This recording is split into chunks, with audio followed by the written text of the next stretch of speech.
ये कहानी एक पंडित जी की जो राजा के दरबार में पहुंचे। राजा ने उनसे 3 प्रश्न किए कि ईश्वर जो है कैसे दिखता है, कहां तक देखता है और करता क्या है। पंडित जी ने कहा आपने मुझे बुलाया लेकिन आदर सत्कार नहीं किया। तो दूध का ग्लास मंगवाया गया।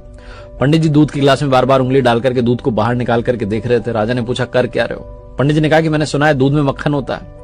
राजा ने कहा ऐसे थोड़ा ना मिलेगा, दूध से दही बनाया जाता है, दही को मथा जाता है, फिर मक्खन मिलता है।